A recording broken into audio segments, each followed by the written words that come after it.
Hello kabayan, magandang araw, magandang gabi kabayan.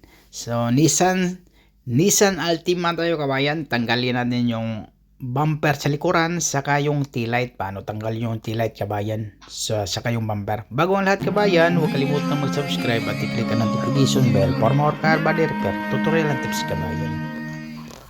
Yan, may bagong bumper tayo sa likuran. Pumasok yan siya, yung lumang bumper. Paano tanggalin? Ganyan lang kabayan, 10mm siya kabayan, pwede din Phillips screw dyan.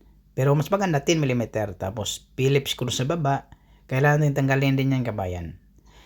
Yan, tatanggalin natin ang buo yan para ikabit din sa bago, kasi may bagong bumper tayo. Yan, tapos pang ilalim natin, mayroong clips. Tapos, yun, Phillips screw din. Tapos sa gitna naman kabayan, mga clip lang yan siya kabayan. Ano tanggalin. So, saglit lang yan tanggalin. So, kailangan tanggalin natin yung tail light ata kabayan o kahit hindi tanggalin yung tail light kabayan, okay lang. Pero tanggalin natin yung sa kabila. Kasi mayroong bago din yan kabayan. Basag yan kabayan oh.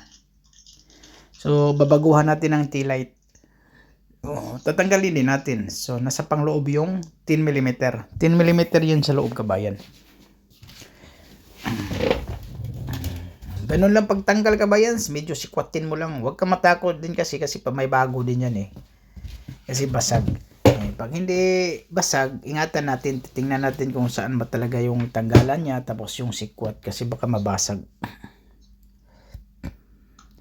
Tapos, so kailangan tanggalin talaga yung tail light niya siguro kabayan kasi parang nasa loob yung bolt na 10mm. Yan o, 10mm yan. Tapos sabay sikwat. Tapos tanggalin natin yung Phillips screw muna sa baba. Ganun lang pagtanggal ng map guard na yun oh. Tapos clips. Diba? Clips na yan siya kabayan. Medyo yung clips kasi matibay kasi minsan kabayan oh. Tapos sabay sikwat oh. Ganun lang siya kabayan pag sikwat. Tapos 10mm. So kailangan tanggalin yung tail light yung kabayan. Tapos mayroon ding clips yung sa baba. Parang Hyundai siya. Yung mga Hyundai, ganun mga Hyundai kabayan. So, kailangan tanggalin kasi may clips din. Ganun din pala yung Nissan. Tapos, sa kabila din naman, ganun din pamaraan sa kabila kabayan. Yan o. No, pag may mga sasakyan kayo, pwede na kayo na magtanggal ng bumper.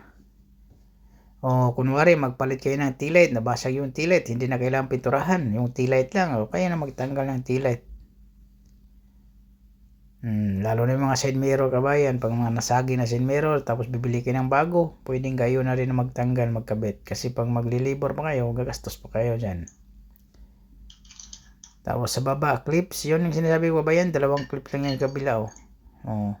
So mahirap tanggalin talaga yung mga clips, matibay yan kabayan pag hindi mo matanggal yan kasi may lock yan siya eh. Hindi naman post pin. Pag post pin, walang lock. Yung mga clips kasi kabayan, may lock talaga yan siya. Hindi basta-basta din. Matibay din yan. Kahit mga clips lang yan. Tapos, tanggalin natin yung tail light.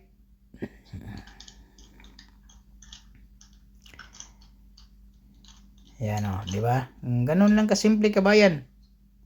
Tapos sabay sikwat, tapos hila-hila. Yan. Ingatan na natin yan kasi hindi bago yung kabayan. Kasi pag mabasag yan, delikado. So, walang ibang may sala, kundi tayo kasi tayo natanggal. Tapos, sa baba clips, tapos 10mm. Yan o, diba?